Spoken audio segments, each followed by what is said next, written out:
Yo, what's going on, man? Too many of my young men. Listen to me, young king. They quitting. And they quitting the game. Not because they lost. That's not why they choosing to tap out and quit.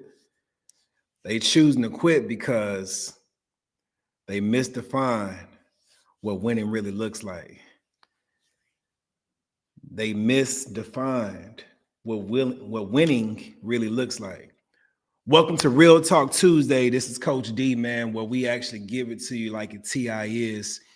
We don't hold any strings back, man. And the reason being, I really want to see you win. And I don't just want to see you win in the game that you play, but I want to see you win in life. I want to see you win as a leader. And I want to see you win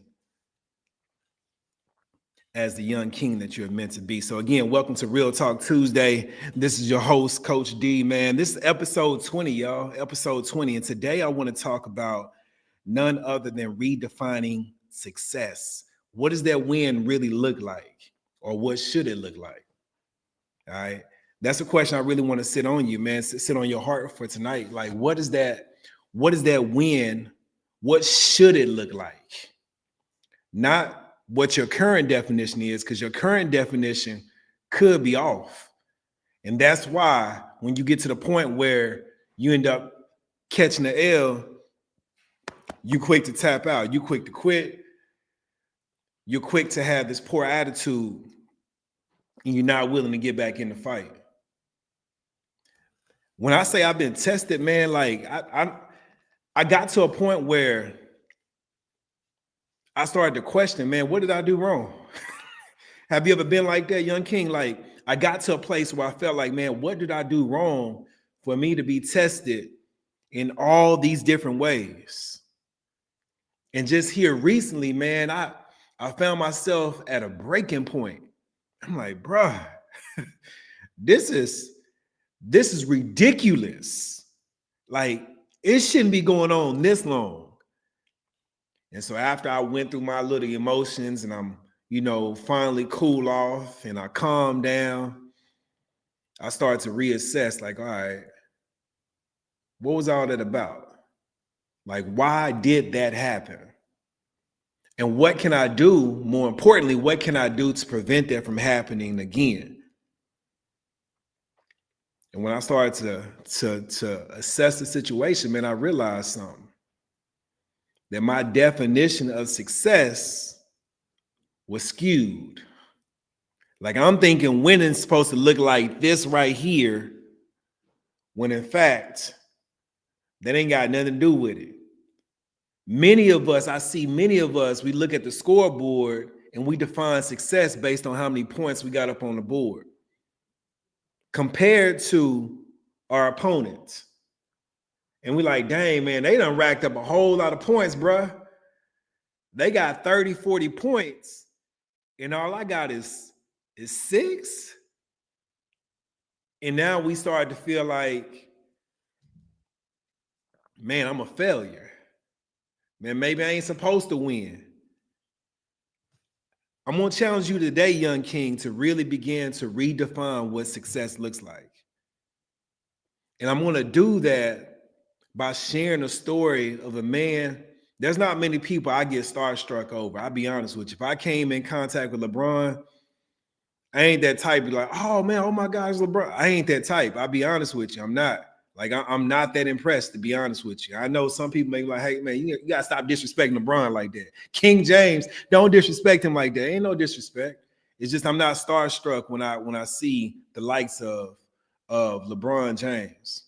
Michael Jordan might be different. That might be different, right? But there's other like powerful people, man, that I came in contact with, and I wasn't really moved. Like, I remember I ran into David Robinson, man, who's a Hall of Fame center for San Antonio Spurs, man, championship winning, center. And I ran into him a couple of times, man, in real life, and just wasn't starstruck. Ran into Marion Jones, Olympic, track athlete. I ran into Dan Marino, Hall of Fame quarterback for the Dolphins, Miami Dolphins back in the day, man. Ran into a lot of different people, man, but the one that has caused me to be starstruck more than anybody is Inky Johnson. I know some of y'all like, who? Listen, Inky Johnson, man. And I think the reason that caused me to have so much admiration for him is how real this man is, like how genuine of a person he is and how much he's had to endure. And he's gonna be straight up about it. You know what I'm saying? Like he's gonna be down to earth about it at the same time. And so anyway, Inky Johnson. So what I want to do tonight, man, I want to share with you just a little bit about Inky Johnson's story. Why do I want to do that? Because again, when I look at him, he took a lot of L's. And he took a huge L. You know what? I'm not gonna steal the thunder, man. Let me go ahead and just play this video because he took a huge L, man. And when he did, I want you to see how he chose to bounce back from it. All right. How he chose to bounce back from it. So again, we talking about redefining success, man. And let me, before I share that, I want you to understand that at this point, it's important for us to begin to shift the way we measure success after we fall. You're going to catch an L, but when you do, young king, how do you choose to measure your success after you catch that L? All right. Your team could very well go on to have a losing record, and maybe the worst record in your team's history. But just because y'all have a losing record, does that mean that you didn't win, that you wasn't successful? Like I want to give you that question, but I'm just gonna sit it on your lap right now, and we're gonna move into this story about Inky Johnson, and then we're gonna get back to that question. All right, here we go.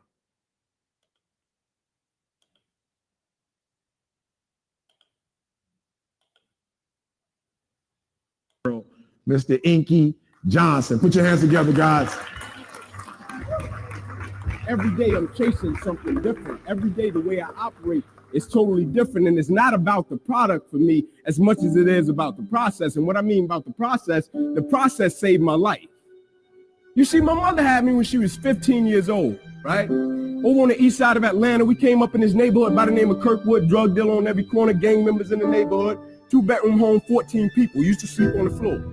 Got the opportunity to sleep in the bed one time out of the week. It was 6 of us in the bed, 3 at the foot, 3 at the head. And I came up with this dream pretty quick. I said, man, I want to go to the NFL because I had 8 uncles in that house, all 8 of which are still going in and out of prison. And so pretty quick, I said, man, I want to go to the NFL. And so I went to my big cousin tomorrow one night. I said, man, listen, I want to go to the NFL. And so we got to work for this thing. So the thing we're going to do every night, we're going to be patient. We're going to engage in consistent action. Every night, we're going to race light pole to light pole, no shoes. So every night we would get out in the street, race light pole to light pole. One night, a coach came down the street. He signed me and my cousins up for organized sports, right? First time being in organized sports. We get in organized sports. The thing was, after practice, everybody would leave to go home. And I always had to sit on the bench and wait on my mother because she worked at Wendy's. And so when my mother would show up in the park, it would be about 10 o'clock, 10:30 at night. So I'm sitting there, and when my mother would pull up, she drove an old Buick Regal, hubcaps off the car, seats torn up, the car was all beat up. And she would pull up in the park 10:30 at night. I would jump off the bench. I would sprint over to my mother. I would say, Mom, if you don't mind, can you please sit back in your car and turn on your car lights? I have to do some extra drills. I have to go to the NFL. She would never have to work another day in your life. And I knew my mother was tired. And every night, my mother would sit back in that car, and those car lights would hit that field. And he had a 7-year-old kid doing backpedaling drills, running sprints, running laps, chasing his dream to go to the NFL. But just beyond those car lights, I could always connect with my mother's eyes, so it made me dig a little bit deeper. It made me push myself a little bit further. It made me work a little bit harder. It created a certain level of sweat equity in what I was doing. It created a certain level of pride in what I was doing. You know why people quit? People don't have pride in what they do. You know why people stop? They're selfish, and it's just about them. But when you have a bigger purpose to why you're doing what you're doing, and you want to honor the sacrifices that others have made for you, it's nothing for you to keep going when you hit adversity. If Every decision and choice you make is just about you. At a certain point, you're going to hit something that's a lot tougher than you. It's going to make you quit because you don't have a driving force for why you do what you do. But when I got up to the University of Tennessee, it was simple. It was simple for me to give everything I had. My freshman year, I played special teams. My sophomore season, I broke the star lineup, had a really strong sophomore season. The summer heading into my junior year, I still remember the day where I was sitting in our film room. I was watching film on the California Bears. My defensive backs coach, Larry Slade, came in the room. He said, Inky, I got some good news for you. I dropped the click. I said, what is it? He said, man, you're a projected top 30 draft pick, son. He said, all you have to do is play the next 10 football games. You're automatic multi-millionaire. I went out of the room. I called my mother and my grandmother on the three-way. I said, after this season, there will be no more struggle. I said, we would never miss another meal. I said, we would never experience another Christmas when we had to stand on the side of the curb and just be grateful. And I hung it up. First football game, I went out and played great. Now, I just want to pause for a moment, man, because for me, I think it's important to understand what's being said. Here, Inky's talking about, he's saying, man, at a very young age, he realized what he wanted to do. He had defined what success was for him, and that success looked like going to the league. But not just going to the league just to say I made it. It's going to the league so I can take care of my family, so I can get my mom up out of this house that's jam-packed with people. Well, we got some people got to sleep on the floor. Some people got to get a chance to sleep in the bed, but it's 6 people in the bed. Like, there's rats, there's roaches, that's in this house. I live in a neighborhood that's riddled with drugs, that has gang violence going on. He said he knew why he wanted to go make it to the NFL. So NFL was the mission, period. And so we're hearing how he went to the University of Tennessee and he became the standout player. So much so now he's being projected to go first round in the NFL draft. I want you just to listen. Just listen to it, man, and then we're gonna break this all the way down. Interception, shut Cal down. Second game, we're playing against Air Force. Got late in the game, fourth quarter. Guy dropped back. He threw the ball to a receiver coming down my sideline. Me and the guy, we went head on. As soon as I hit the guy, I felt as if every breath of my body left. Body went completely limp, fell to the ground. I blacked out. Never happened to me. When my eyes open, I'll never forget, my teammates ran over. They said, Ink, get up, let's go. I said, I can't. I said, I can't move. He said, what do you mean you can't move? Y'all locked down corner, man. We need you. Let's go. I said, I know, man, but this time I can't move. I flipped my head up to the sky. I said, God. I said, surely nothing is happening in this moment that can alter my life. They got me over to the hospital. They took me back. They ran CAT scans. They brought me back into my room. And all in a 15-second time frame, the doctor came running in from the opposite side. He said, hey, get in there. We got to rush this guy back to emergency surgery. He's about to die. I said, what? He said, son, you have busted up subclavian artery in your chest. You're bleeding internally. We have to rush you back, take the main vein out of your left leg, plug it into your chest in order to save your life. When I opened my eyes from recovery, the same doctor was over me. He said, son, has some good news and some bad news for you. I said, you got some bad news for me? I have to tell him I was about to die. I'm still alive. How bad can it get? I'm still here. He said, the good news is we saved your life. I said, thank you, sir. He said, the bad news is, Ink, you have nerve damage in your right shoulder. I said, okay, cool. He said, but son, it's a strong possibility that you probably can never play the game of football again in your life. I said, no way. I said, no disrespect to you, doc, but I've been working for this ever since I was 7 years old.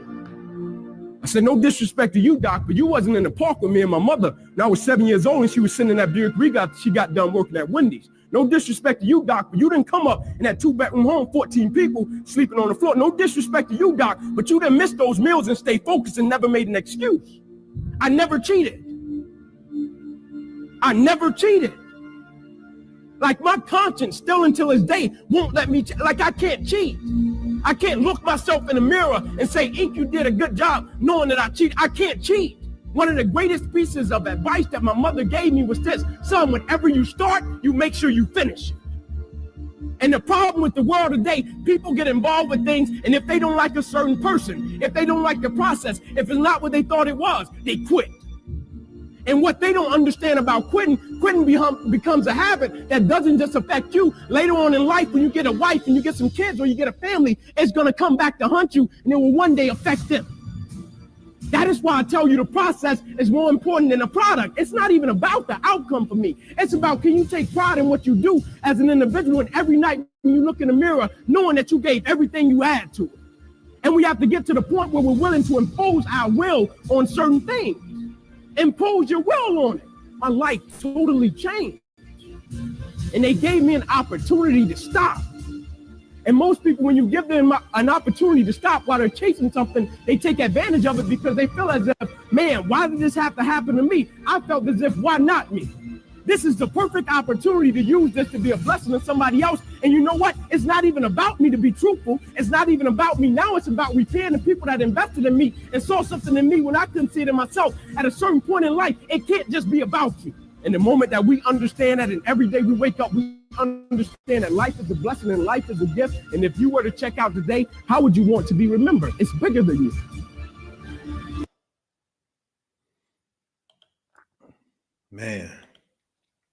Man, listen, man. If you didn't hear anything else from Inky's story, I want you to catch this. When it comes down to success, we can go in with one idea of what that looks like. But life has a way, man, of turning stuff upside down.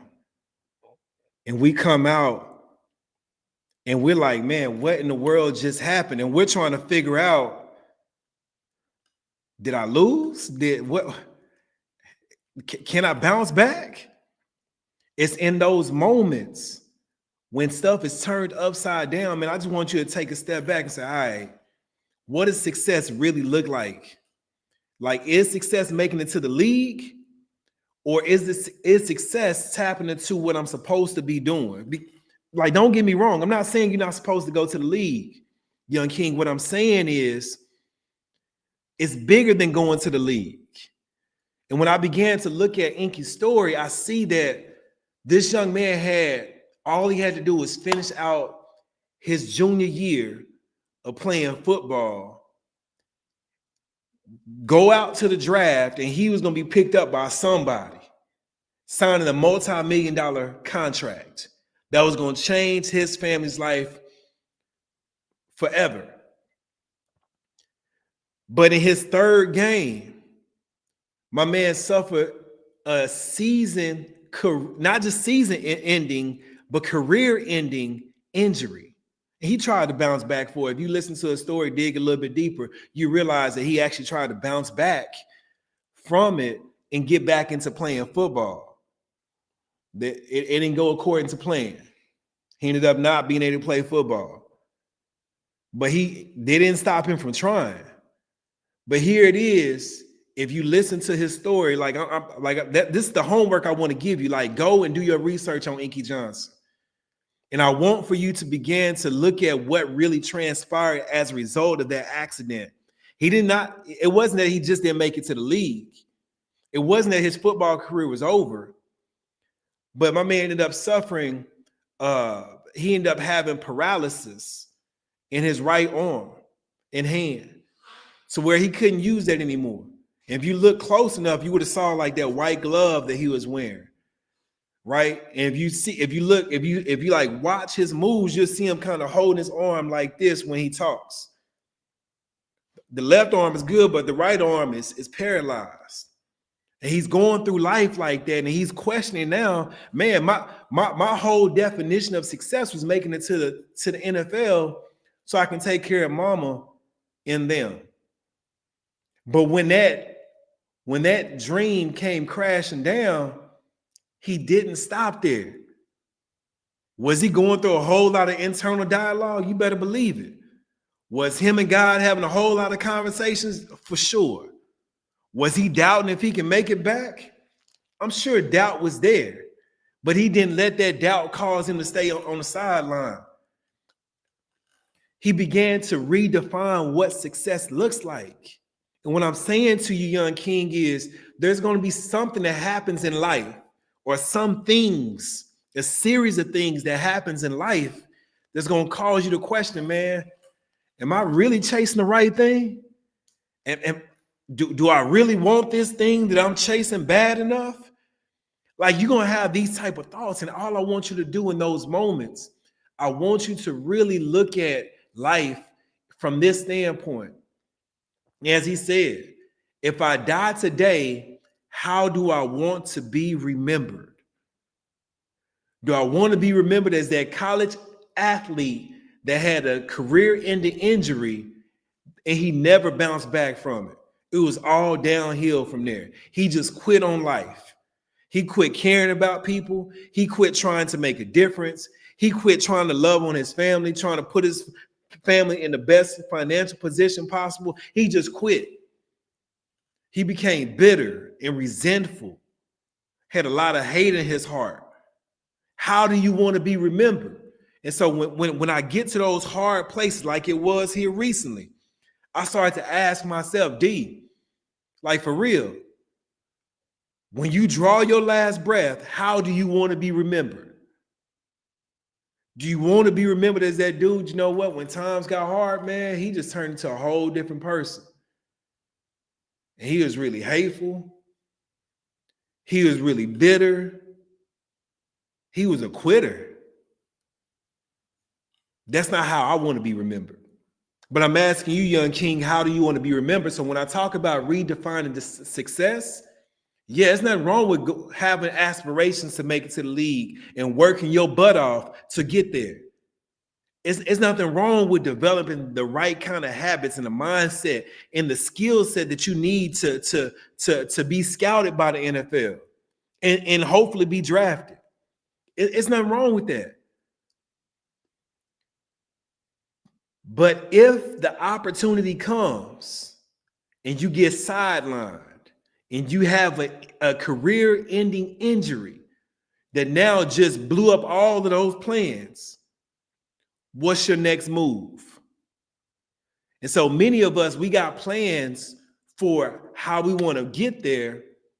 We even have plans like once we get there, we have plans laid out.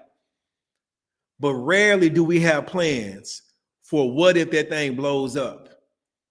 What if the thing I've been chasing blows up? Rarely do we have plans of, man, what if it doesn't go the way I want it to go?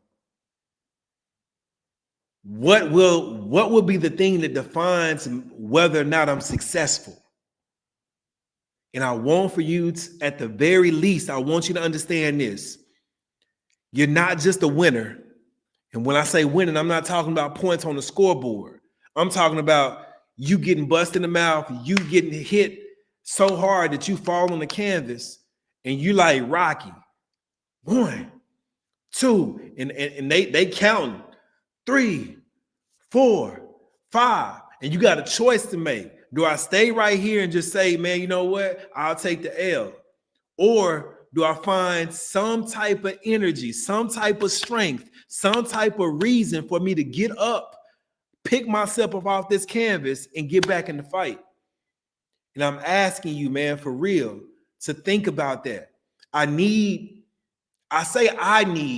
because I do thrive off of seeing young men like push through the adversity. I do thrive off of that, man, especially the underdogs, man. I thrive when I see that, man. It inspires me.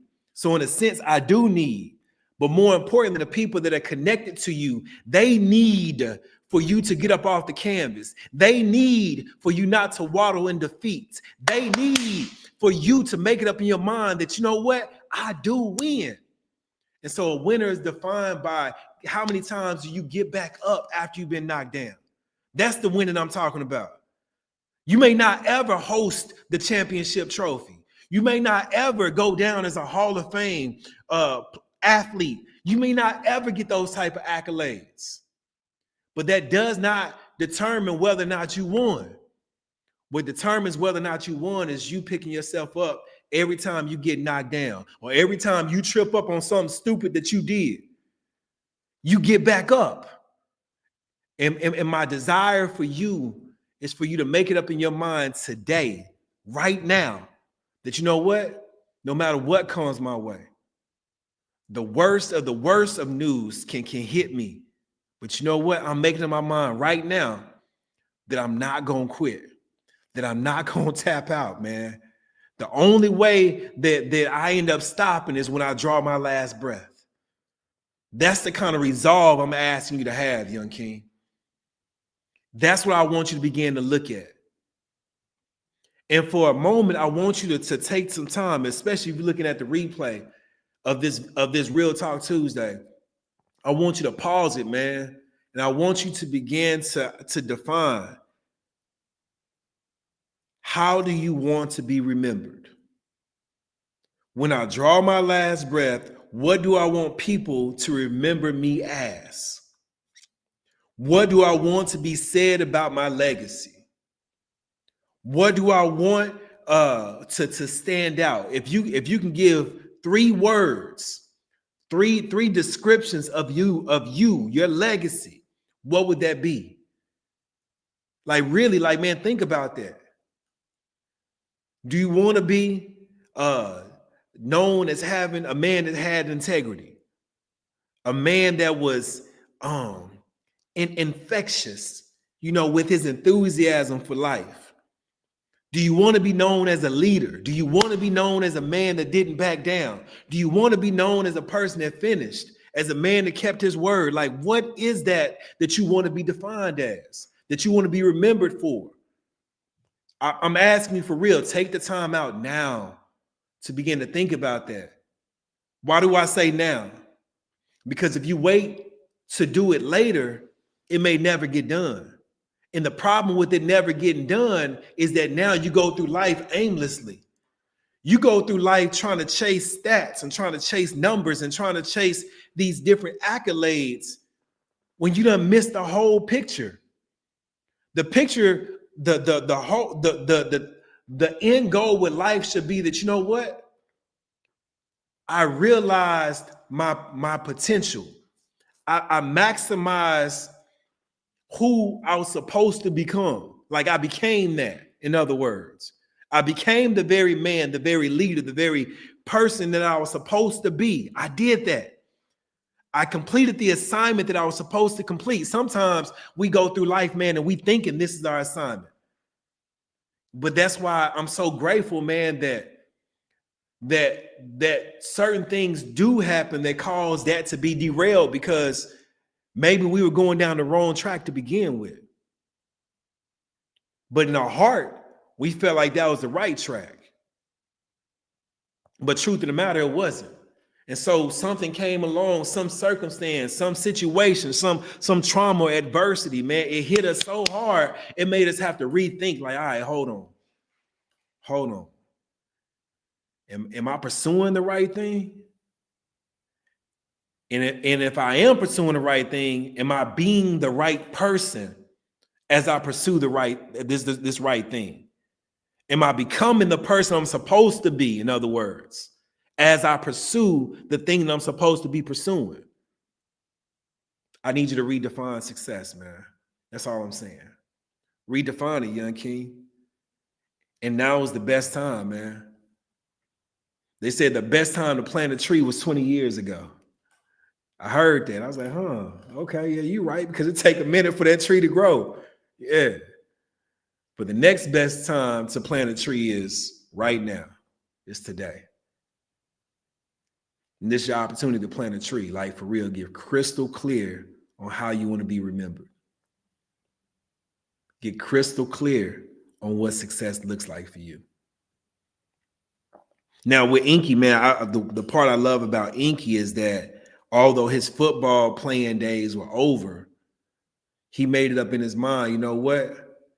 I'm not going to let this paralyzed right arm and hand keep me from still making the kind of impact and experience the kind of fulfillment that I want to experience in life.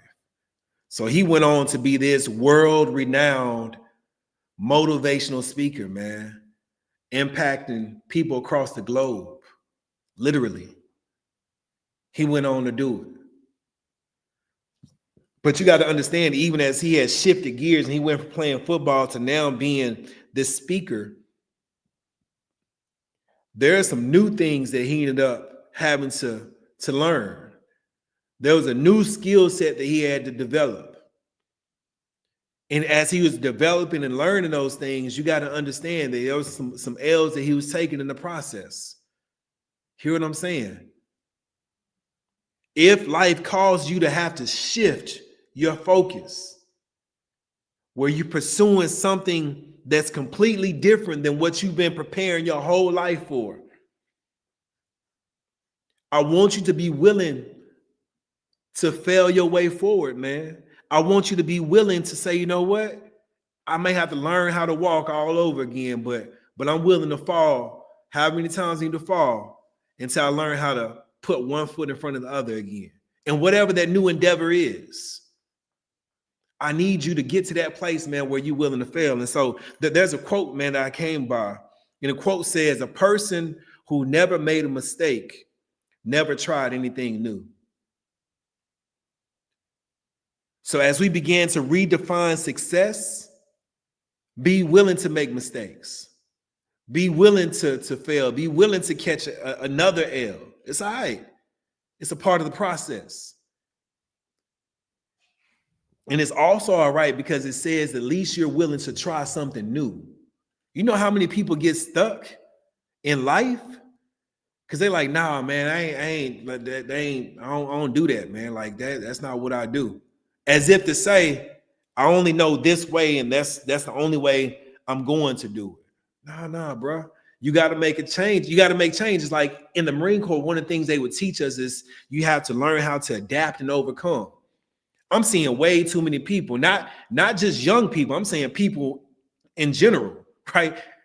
Even old heads. They don't want to make the necessary adjustments. They stuck in their ways, but don't let that be you, young king. That's all I'm saying. Don't let that be you. When life hits, when adversity strikes, and it strikes hard, and it got you questioning everything about life. And now you have to make an adjustment. Make the necessary adjustments. Maybe the adjustments you have to make is you, right? It's who you are. I'm used to being this alpha male, this bullheaded, like I gotta have it my way. Maybe life saying, all right, I hear what you're saying. But now the season you're going into, you can't have that type of mindset. I need you to learn how to follow now. Because there's a person that I'm about to present to you, a person I'm about to connect you with. They're going to be able to help you to really level up in life. But you can't level up if you got that bullheaded, I'm the alpha male, I do what I want to do when I want to do mindset. You're going to have to learn to humble yourself now so that you can receive, so that you can be taught by the teacher that I'm about to bring into your life. And I'm asking you in that moment, when you begin to realize that, man, I got to make an adjustment with myself. The way I was back then, man, that's not going to serve me too well in this season of my life. Be willing to make the adjustments. And don't just be willing, make the necessary adjustments. Adapt and overcome, young king. Adapt and overcome. And so again, we're talking about redefining success, man.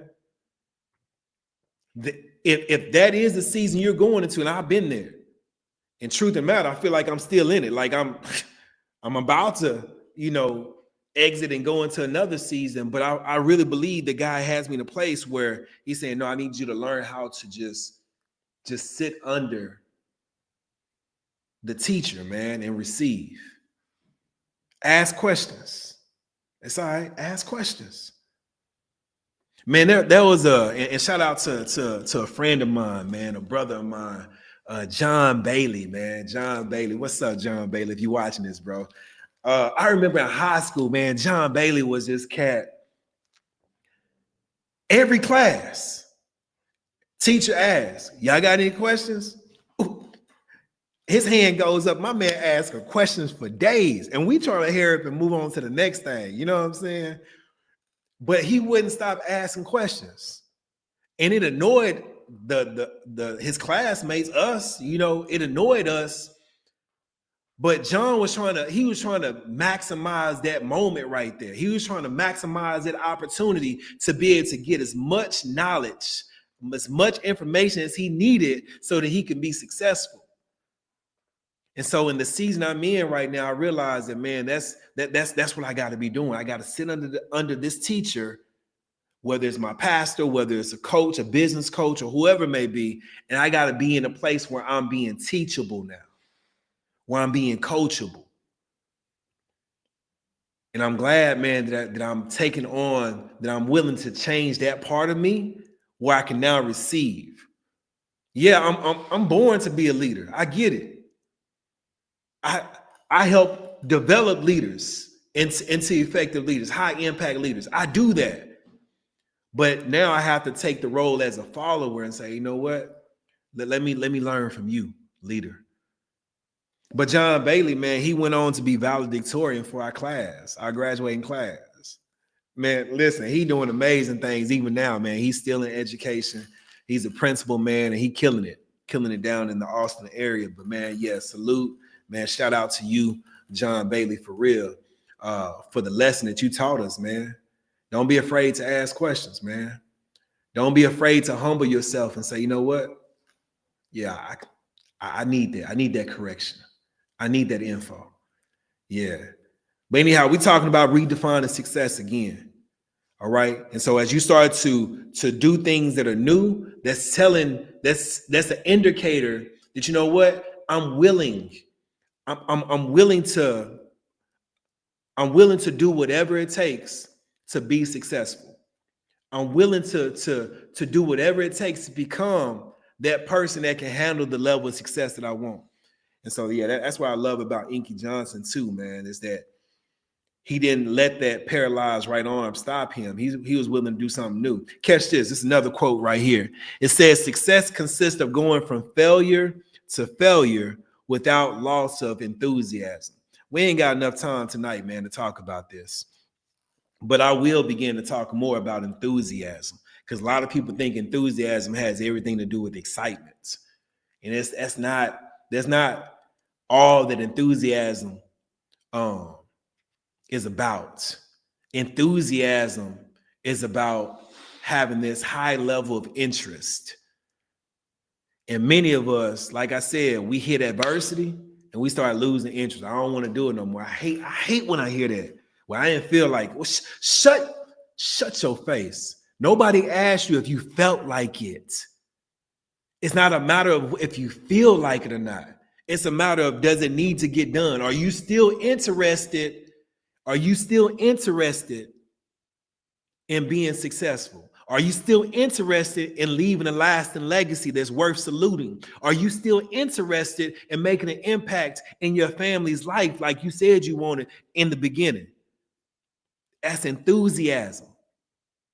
And so when we think about success consists of going from failure to failure without loss of that high level of interest, that enthusiasm. And that was by Winston Churchill, man. The first quote was about Albert Einstein.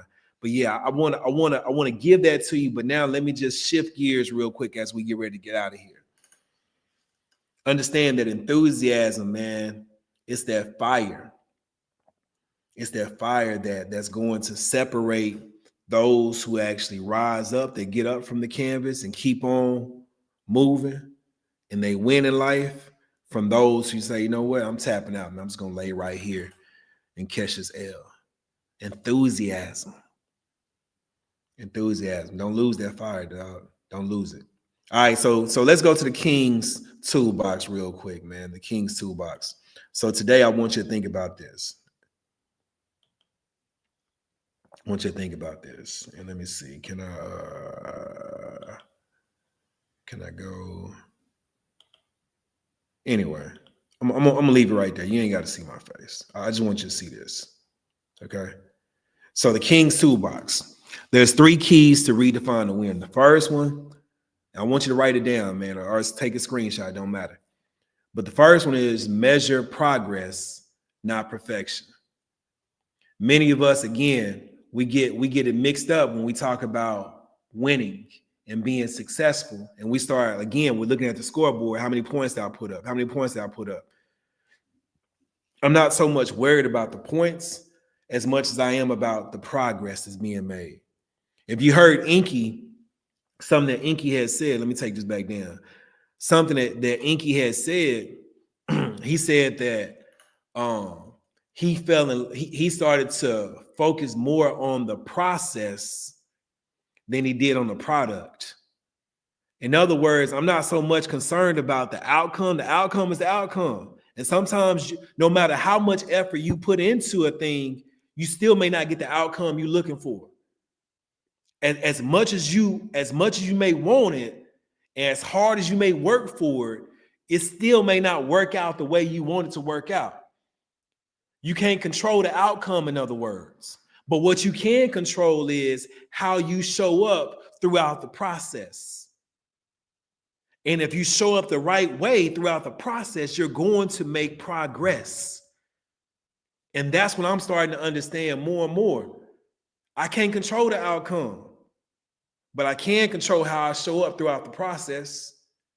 And if I'm showing up the way I'm supposed to be showing up, then I should be able to track progress along the way. So it's not about perfection. It's about progress. Number 2, play the long game. Play the long game. Understand that, man, even if I do make it to the league, for instance, and say I played 10 years in the league, and I'm all pro 8 of those years, and I didn't set records for my franchise and all this, whatever. At one point in time, you're going to hang up those cleats, and football is no more. When you play the long game, you're not just playing for the sake of being in the NFL. You're now positioning yourself that, hey, when I make it to the league, I still got to work on me as the person. When I make it to the league, I still got to work on me as the leader. When I make it to the league, I still got to be thinking about my legacy. When I make it to the league, I still want to make sure I have certain relationships that stay intact. Like, I don't burn bridges throughout the way, because all I was doing was taking those relationships and I was using them as stepping stones. No. That's playing the long game. When you're thinking about how am I positioning myself for the long run? When it's all said and done, can I still look at myself in the mirror and respect me? That's playing the long game. When I get around people after I done reached the goal that I done set, this short-term goal, when I get around the people that I really care about, will they really be there for me? Will they still be willing to love me and put up with me and be around me? Maybe I'm talking a little too heavy. I don't know. But we got to play the long game. And the last one, build legacy over likes. Again, when I think about legacy, man, I'm thinking about will people respect the very contribution that I made to this world? That's what I think about when I think about legacy. Will they appreciate it so much that people are like, you know what, man, I got to keep that one going. We got to keep that going. What Coach D had put in motion, man, we got to keep that going. Legacy over likes, man. Legacy over likes. Hey, with all that being said, again, we're talking about redefining success. And I want you to do this, man. If you found value, for sure, go ahead and hit the like button on this. But also share it, man. Share it with a teammate, share it with a brother. If you're a dad that's watching this right now, man, share it with your son. Share it with the young kings in your life. If you're a mom that happens to come across this, share it, right? Like for me, I really believe that what's being said in here, there's so many young people that need to hear this, especially our young kings. And I want you to gift them with that opportunity to hear this message by sharing it. All right, and the very last thing I'm gonna ask you to do, of course, man, if you haven't done so, subscribe to my channel, right, and hit that notification bell. Why? Because, man, we got some more value-adding content, man, that we want to get to you. And I don't want you to have to miss out on any of that. So yeah, for sure, make sure you go ahead and subscribe and hit that notification bell for sure. And the last thing I want to leave you with is this. I'm putting together a free resource. It's called the Comeback Playbook. I want to give that to you. All right. Again, no charge at all. It's the Comeback Playbook, where I begin to break down systematically how to strategically bounce back from the L's. Right. For those that don't know, I do have a book that I've been working on called Take the L, where I'm breaking down again how you are to deal with the losses in your life and not just leave them as being losses, but turning them into being legendary moments where those things begin to define your legacy. And so I got those two things that are in the makes right now. But if you do want that free resource, the Comeback Playbook, all I want you to do is type in the comments. I want you to type comeback. That's it. If that's what you want, just type comebacks. We'll make sure we take note of that, and we'll get that to you. But with all that being said, remember, you are a winner. I'm going to say it one more time, but I'm going to slow it down. Young King, you are a winner. But winning is a choice. So whatever you do not quit. Keep making that choice to get back up, man. It's Coach D. I'm out.